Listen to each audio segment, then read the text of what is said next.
Today I want to play with some of my old favorite makeup. I did do a few things before I hit record today. So I did color correct with the EXA color corrector in Peach for my facial hair.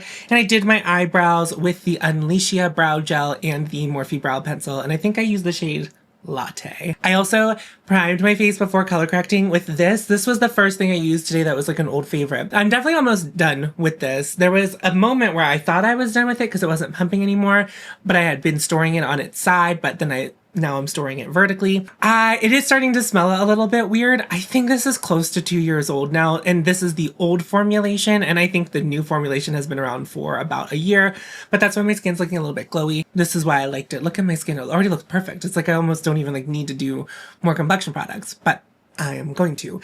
I also today blew my hair out, but I have it pinned back right now with my like Shark Ninja with like the air wrap thing, which the last time I tried it, my hair was too short for the air wrap attachments. So I did it today and I think I did it wrong because it's like so big. It's pinned down right now, but in other videos, you will see how big it is. Well, unless I figure out how to tame it between now and filming those videos, which I'm filming just like moments after this one. It is a little toasty in my room. So my fan is on, it's blowing out my camera right now, but I might have to turn it on and have it face me in a moment. And I think I'm mostly sweating because of the air wrap. I don't know, heat styling my hair just makes me sweat. I thought while I played with the old makeup and reminded myself why I loved it, I could tell you some things I've done in Pittsburgh recently that I have loved, and we'll see how it goes. I might cry talking about one of the things.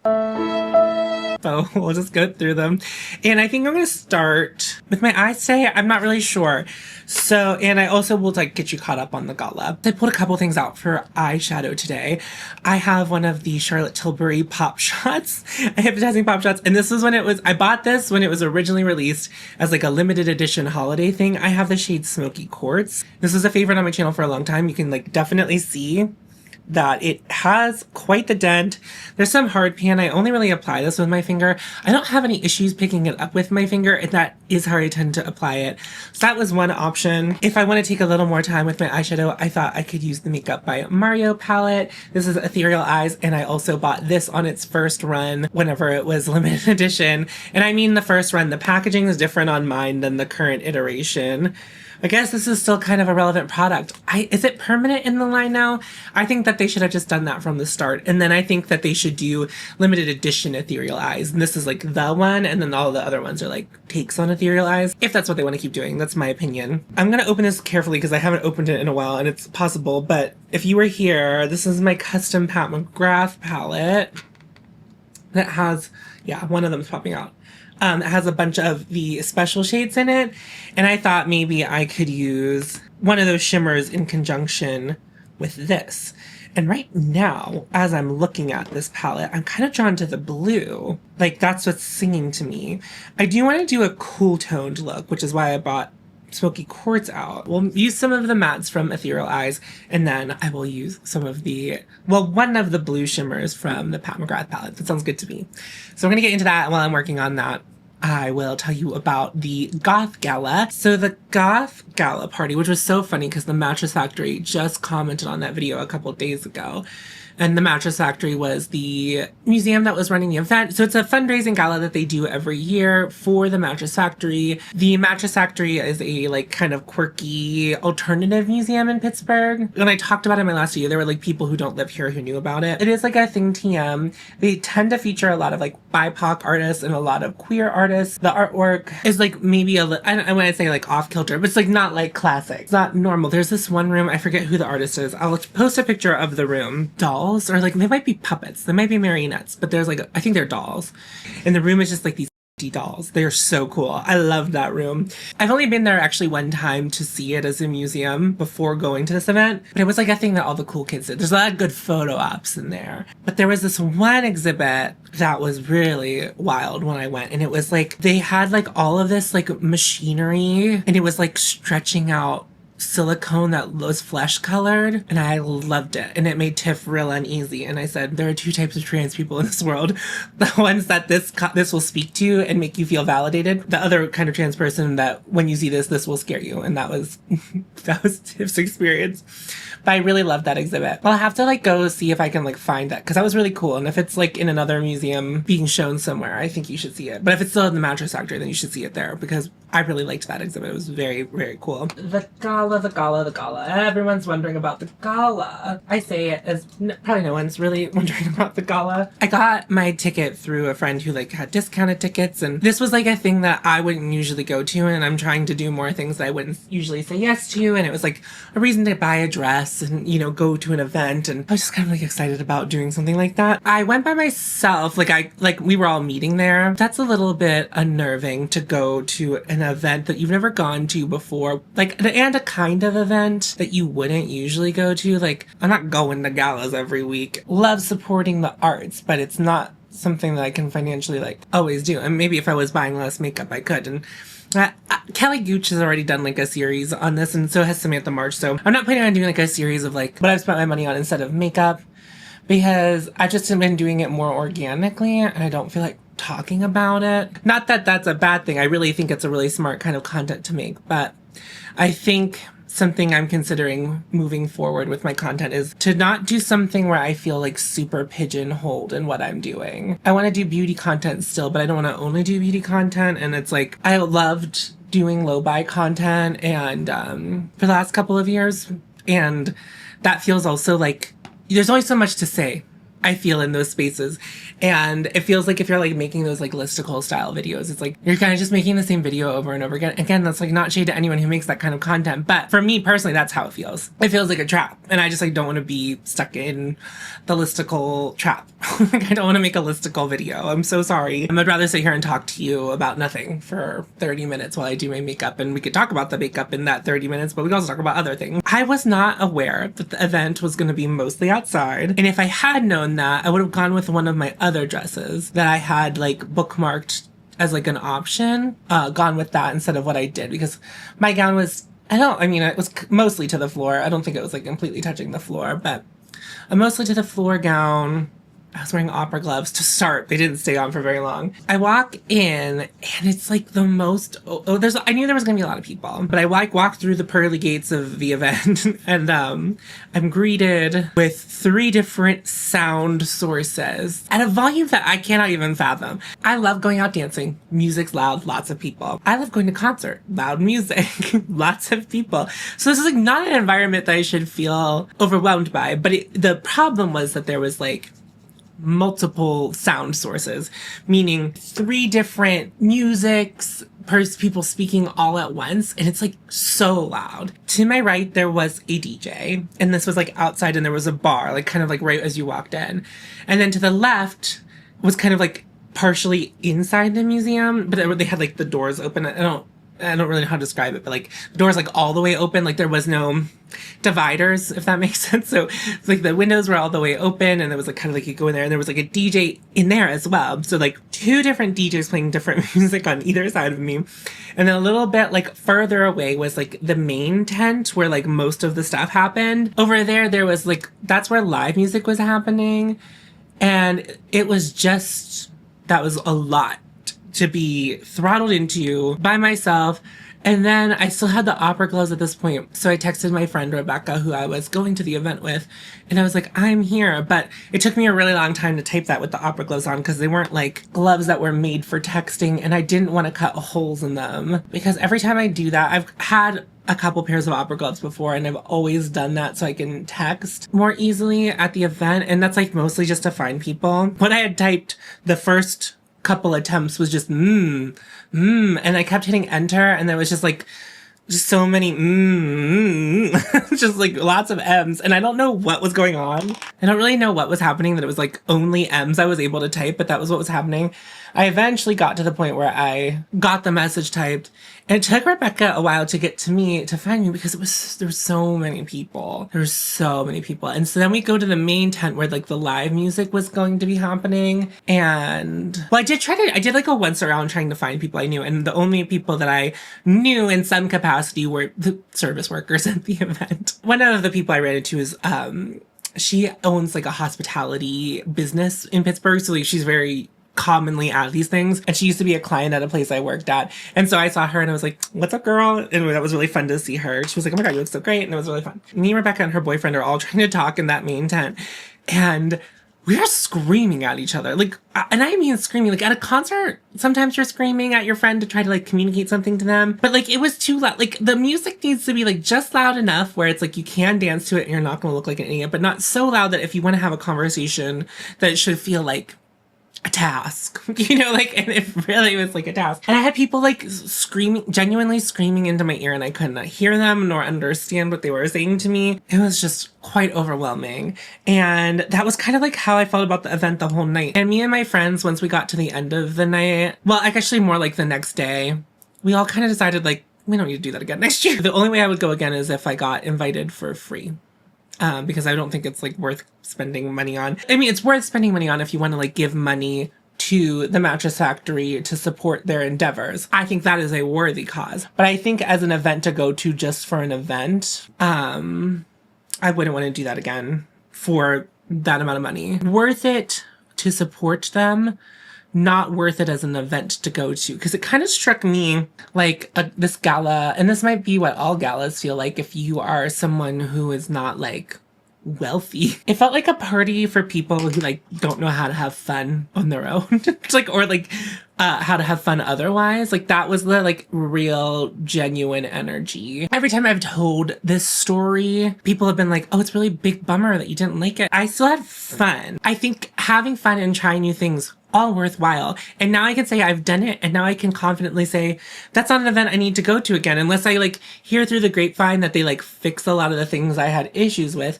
But I like genuinely don't see that happening either. It seems like this is just like how it runs every year, and that's okay too. If that's what people want to spend their money on, then they're welcome to spend their money on something like that. I'm gonna put glitter primer down, but I don't really feel like wetting the Pat McGrath eyeshadow, which is like something I usually do when I wear them. But I haven't worn these Pat McGrath eyeshadows in like, I don't know, like ever since I like deconstructed all the Pat McGrath palettes, like I destroyed all my Pat McGrath palettes. I have not used them anymore since I've done that than I was before. I've used them like maybe a couple of times. I just forget about them.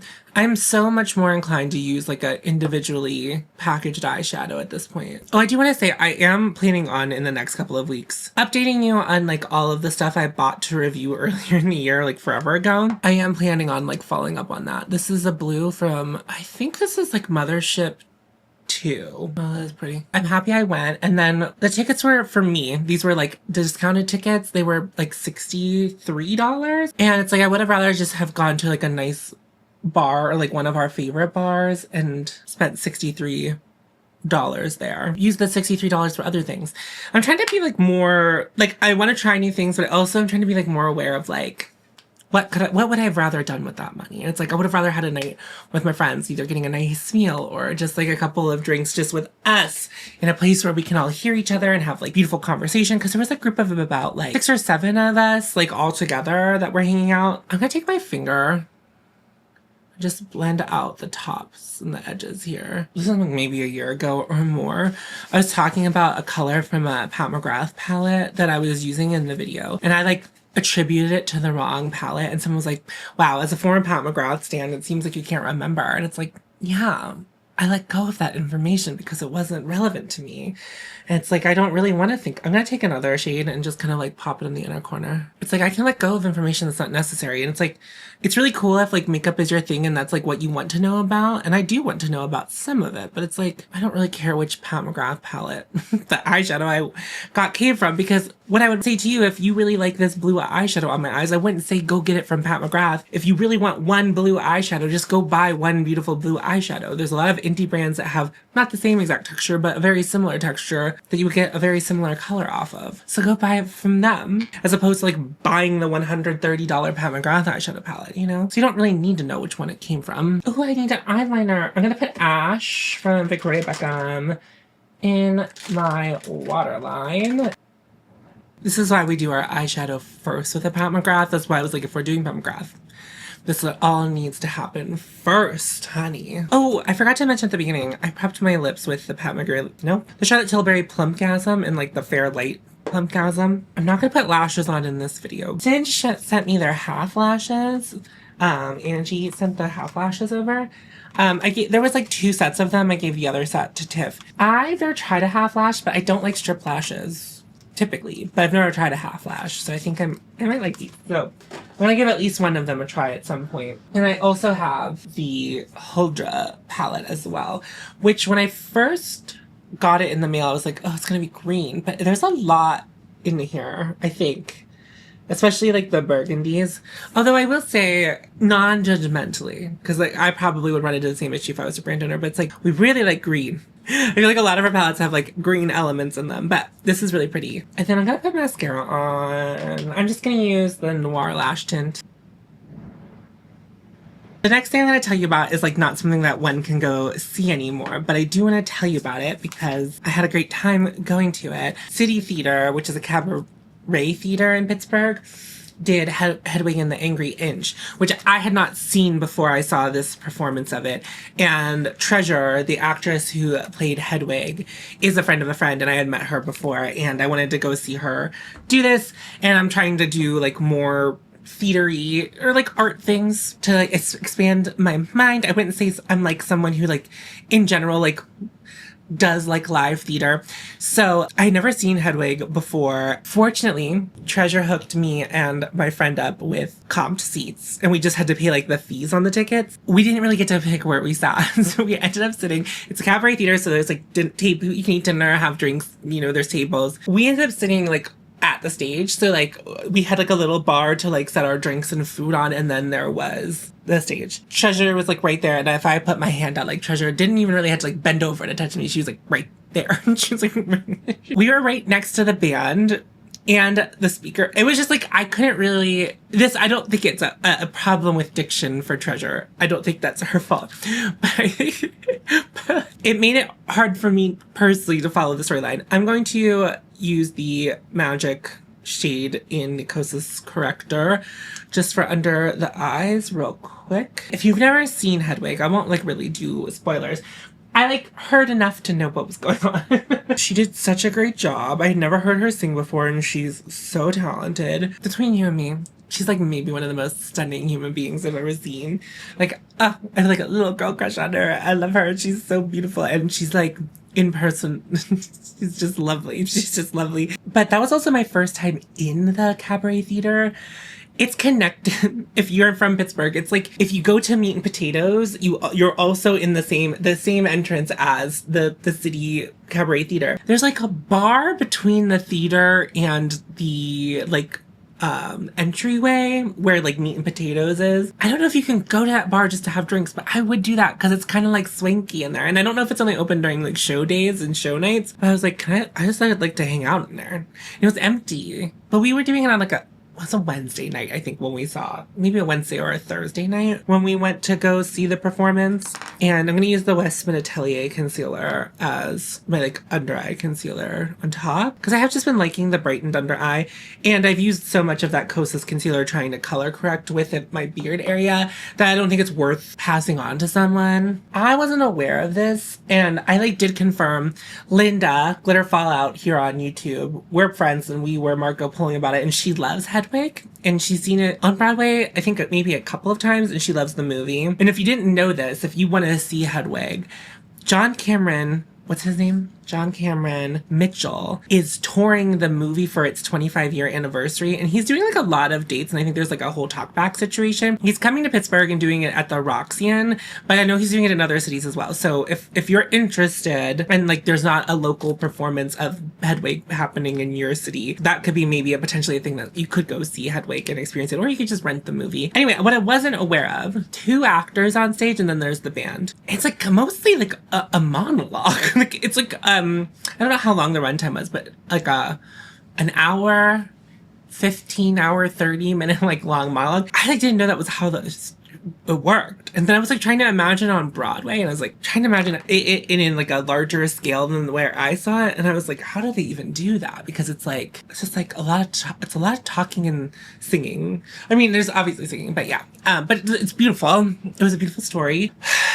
Treasure's costumes were amazing. It was really fun. And as you can see here, it says until June 7th. And the show did so exceedingly well. They extended it for another week. And then the theater posted that like like it made the most money of a lot of their shows, like in the last like 15 years or something like that. It was like a record breaking thing. So congratulations to everyone involved with Hedwig. That was really fun. I'm really glad I got to go see it and participate in it. You know, it's so nice about using makeup that you like have historically loved. It still works just as good as you remember it working. Like the Pat McGrath eyeshadow, just as pretty as I remember it being. The Sarah Creel, I use all the time. It's like an older product in my collection, but not something that I feel like doesn't get as much love. I could have used the SURRATT Dewdrop foundation. I just like really didn't feel like using it today. So that was really all it was. I also haven't talked about this in a couple of videos in a minute. This has still been my go-to foundation brush from Rephr, the LC03. I really like it. Are you crying, screaming, throwing up that I'm like really into this Rephr brush? Because I kind of am. I'm surprised. Whenever I tagged the brand that I liked it, like I posted on Instagram, they were like, thanks, Tom. And you know, it's nice. Obviously I haven't tried all their brushes, but they also have sent me some eye brushes that I really like as well. And they also sent me a blush brush with this that I also really like. I don't know what they've changed between like the first time I tried them and this time, but like, it seems like they made a lot of improvements. Although when I became, you know, the premier Rephr hater on YouTube, people already were really in love with their brushes. The quality of the brushes I've tried more recently, which are the Shodo brushes. I think even the blush brush is called a Shodo. Everything from the Shodo line I really like, although I didn't like the LC concealer brush. I'm gonna do like my usual contour with Omen from Ritual Defy. In my one video where it was like the chaotic search for it, hold on, I'm gonna draw these lines real quick. Now I don't have to focus as hard on the rest of the lines. I talked about this in the chaotic search for it, or I mentioned it in another video, but I didn't really get into detail, but I wanted to get into a little more detail. So my beautiful friend Erin did this performance. So it's called The Play. This was maybe a little too artsy fartsy for me, for me to get.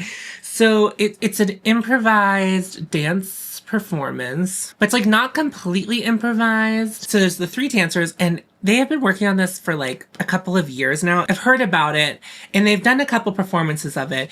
And if you have like a dance scene in your city, this might be something that we just might pop up for you to go see. If you're like tapped into that, keep your eyes peeled. It's the same three dancers every time. And then I think Janine, who is the choreographer of it, you know, they do it and then they'll do like a couple performances of it whenever they can, but they're all very busy, like people with very busy lives. And like Erin lives here, but everyone else lives somewhere else and they work on this whenever they can. It's like that kind of deal. This took a place at Attack Theater, which is in Lawrenceville. And if you're familiar with Lawrenceville, if you're in Pittsburgh, there's that weird, like very expensive luxury home goods store. I think it's just called B, the letter B, or maybe it's like called Apartment B or something like that. It's right across the street from New Amsterdam. So that's where the Attack Theater is. And so it's like above, I think there's maybe also apartments up there too.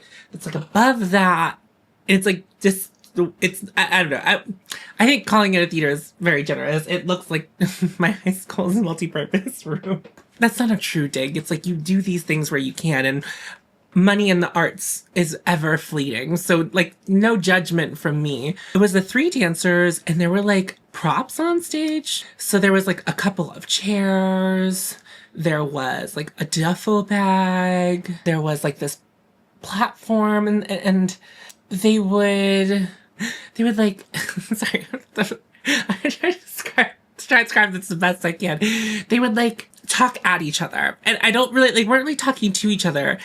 And I think the whole like purpose of the activity is to see like what they will say. They're never missing a beat. So like they'll dance. There's no music. Just make sure there's no music. So I find there's something just really odd about it. This happened in other spaces too, not just dancing spaces, but it's really odd to hear like, unless it's tap dance, but it's like to hear the movement of their performance, like if they're dragging their feet on something, like you hear all of that. And there's just something really like humbling about that. I think even as a viewer, it kind of like, you're just like, oh, you know, like you're really a part of this because like there's no music. You can hear them and there's no music so that you can hear them.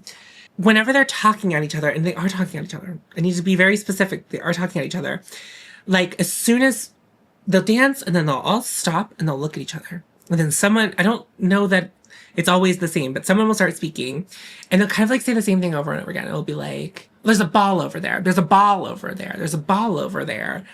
And then like, but before that person can even finish their sentence, there's a person, one of the other dancers is responding.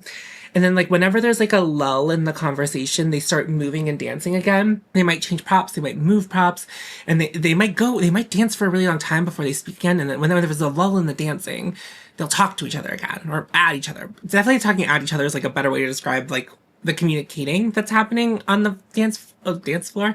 Really quite interesting. I wish I went by myself. I wish I would have gone with a friend that wasn't Erin to be like, that was crazy, right? Like what we just watched is so crazy. And not in a bad way. The thing was, it was like an hour. The piece was like 50 minutes, give or take, how the improv stuff goes.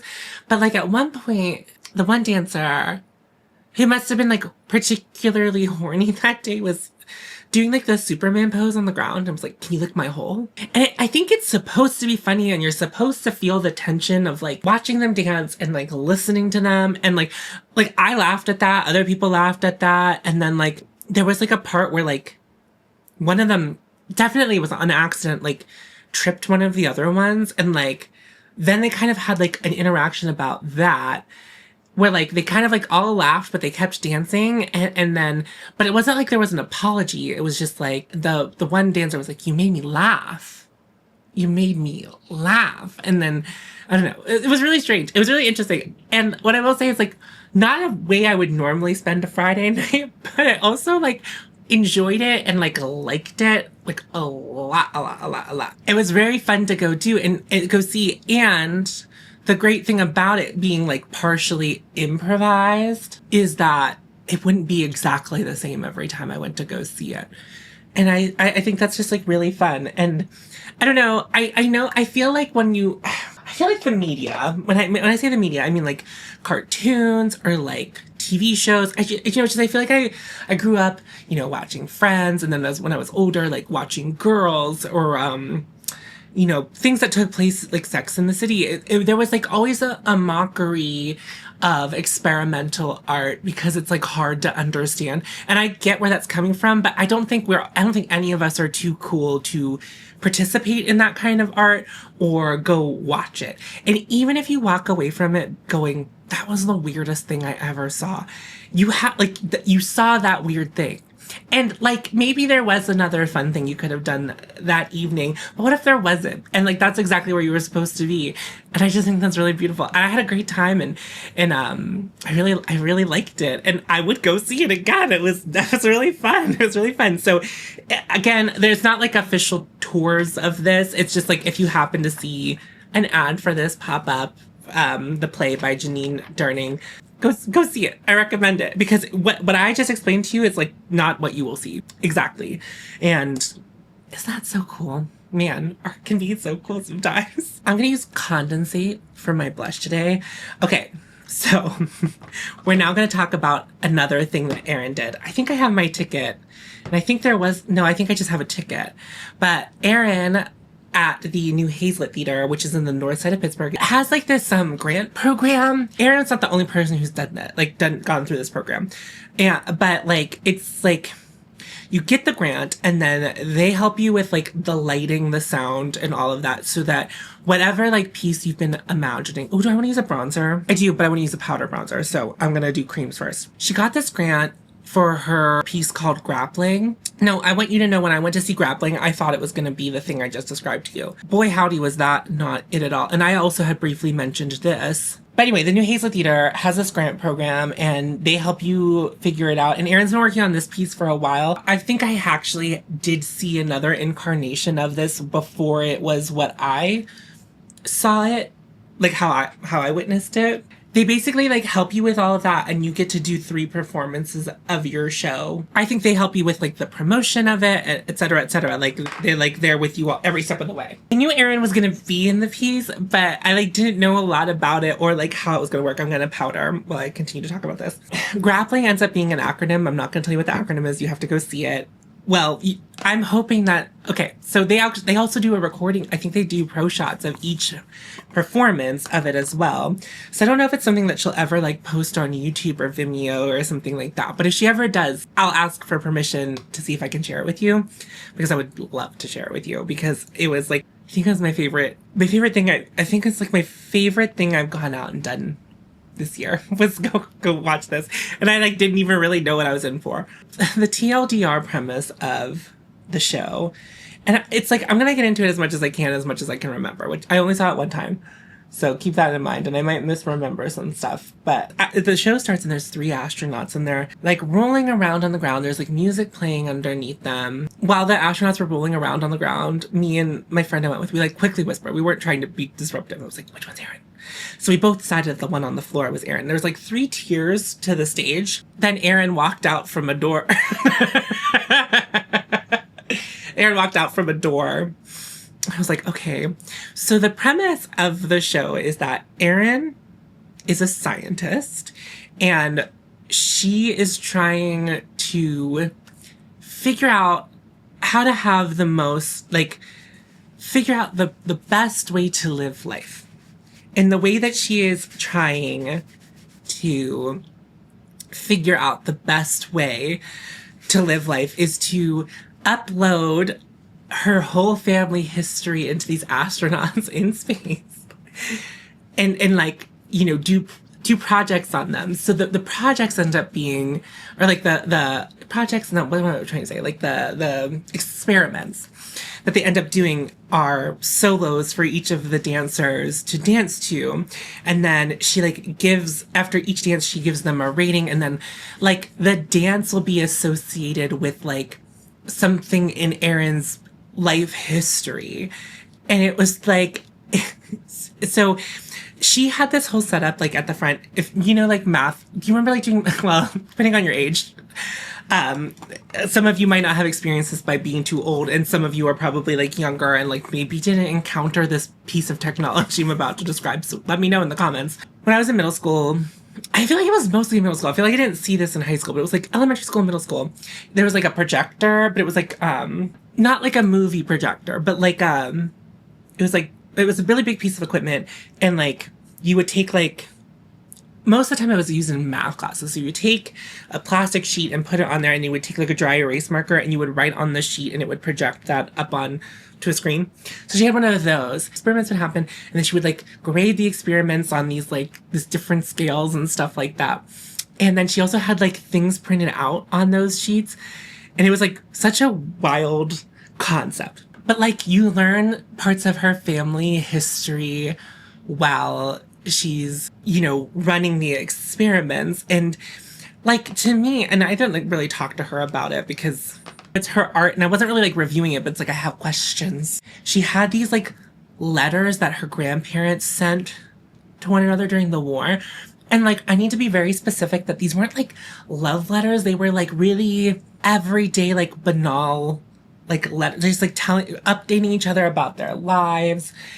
And then she had like old diary entries from her one aunt who passed away when Aaron was 4. She was in her mid-30s when she passed away, the aunt or something like that. The question that she's trying to answer through the whole thing is like, what is the best, is time best spent on Earth?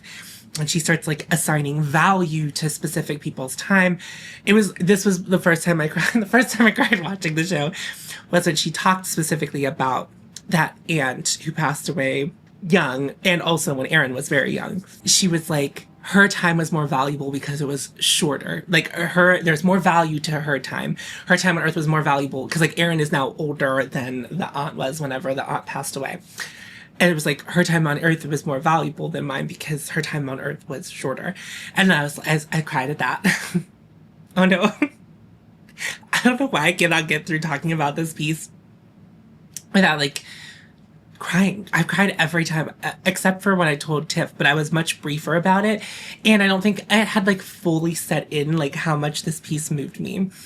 The dances are all amazing and incredible, and it's so funny. But there's like this whole thing in the show where like her one thing that she wanted to do, like it was something that she had written in her diary when she was a kid. She was like, I want to reach the horizon. And then she goes through this whole math equation that like every time you move closer to the horizon also moves. Like there's no way to reach the horizon that you see because the horizon's always moving with you.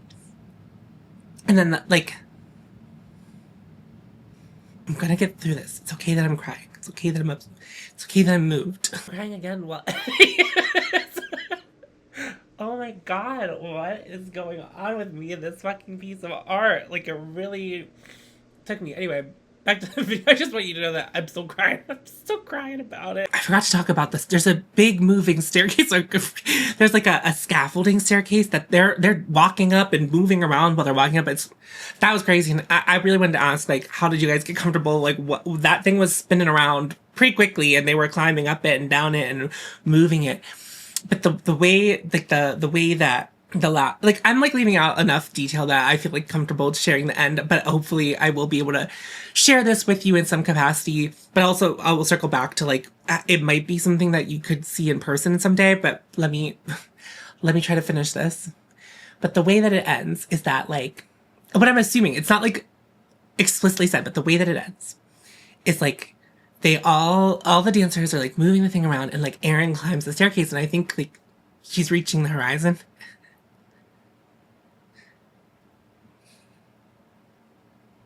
And I just think that's great. Add another tally to me trying to explain this to people and crying while trying to explain it. I'll try to like keep talking while I get composure. Anyway, so basically what I've learned, like other people who have gotten this grant, Treasure had a piece that she had done a couple months before Erin did her piece with them. And there were previous people who'd gotten this grant like years ago that like, they like had done their whole production at the New Hazlitt and then they had like gotten to make the production bigger. They've done tours of it and they've like gone to different cities. And I don't know that Erin has any like plans or intentions of doing that, but it's like really cool that this grant can like make stuff like that happen, like put things into motion for artists to like figure out how realistic like something like that could be. So that's really cool. Anyway, I hope that Erin does tour it. I told her that I've told Erin, it's like every time I try to tell people what this is about, I cry. And it's like, I was really moved by it. It's like queer, she's queer, but like, you know, the story also has like queer elements to it. And it's like just really cool. And I felt like I needed to tell you about it. So I hope one day all of you get to see Grappling. I hope you get to see it in person. If not, hopefully we can get you to see it another way. Maybe we should do like a pay-per-view or something. I don't know. I'm like out here really like riding hard for Grappling. It's like one of my favorite things I've ever seen. I think it also has to do with like my friend made that.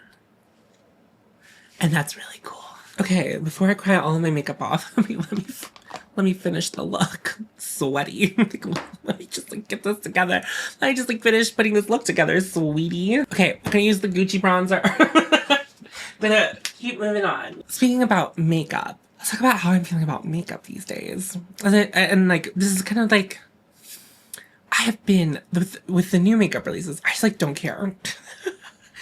I don't care. Like, I've obviously have been like seeing everyone talking. I haven't even watched a Marc Jacobs video. Like, I know that Marc Jacobs like relaunched and everyone was really excited about it. Here's my TLDR about how I feel about the new Marc Jacobs launch. It's like, I think it's cool that they came back. I think that the approach that they have taken to come back with the packaging, I don't know about the quality of the packaging, but I just think it like looks cool. And it's like, that feels a little different. Like, I don't know, Marc Jacobs, the old iteration of it seemed really stuffy and, like exclusive, and this feels like much more approachable. And it's like the branding is, and I'm sure other people have said this, like looks a lot more closely related to like the Daisy packaging of their fragrances. It feels a little more like purposeful. And I also think that the fragrances, I think the fragrances have always been like part of like the beauty line, but like they were, I don't know who owned the fragrance line the whole time, but maybe it was Cody. I think it's cool that it exists. Here's another thing. It's just like,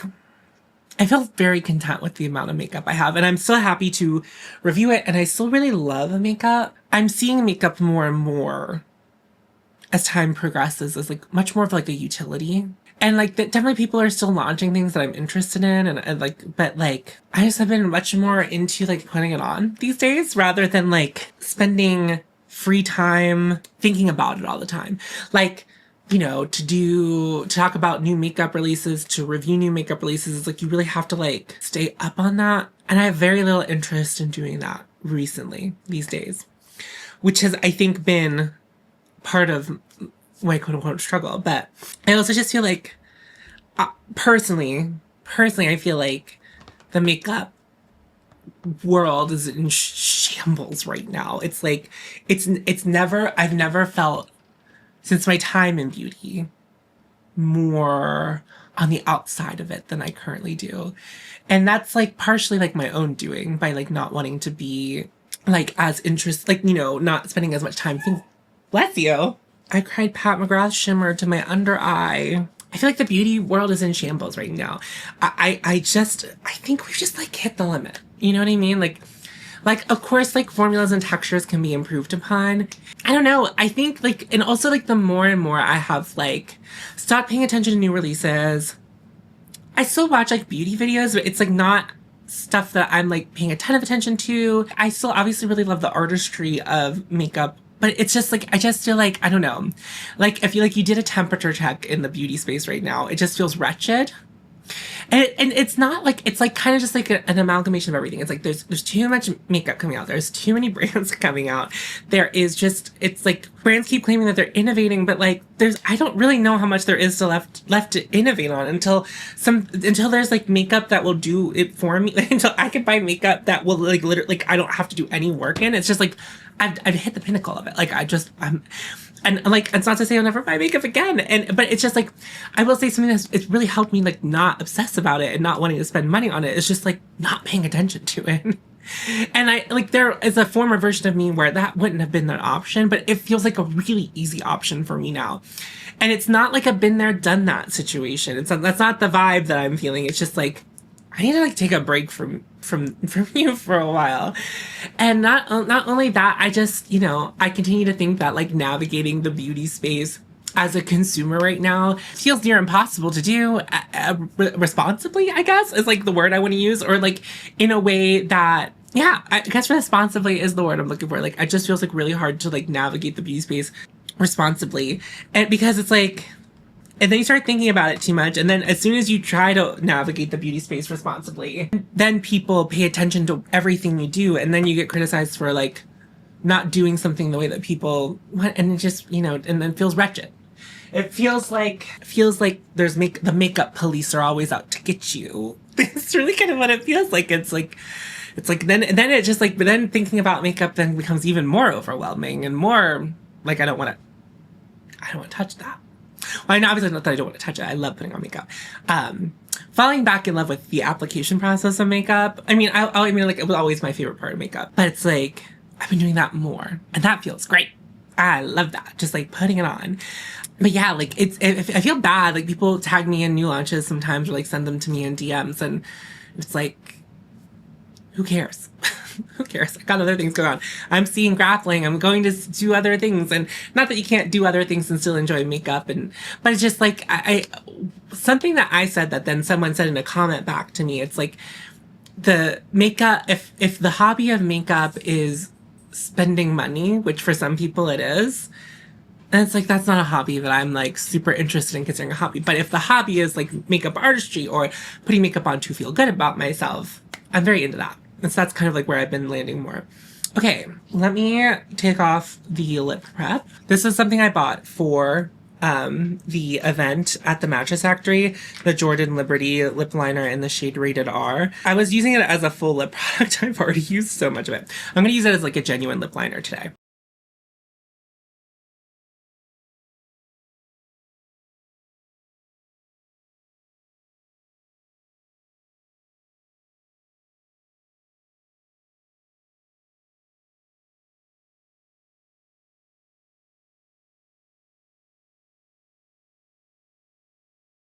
Okay, that looks kind of wild, but I am going to put the Dark Star lip gloss from Mauve on top.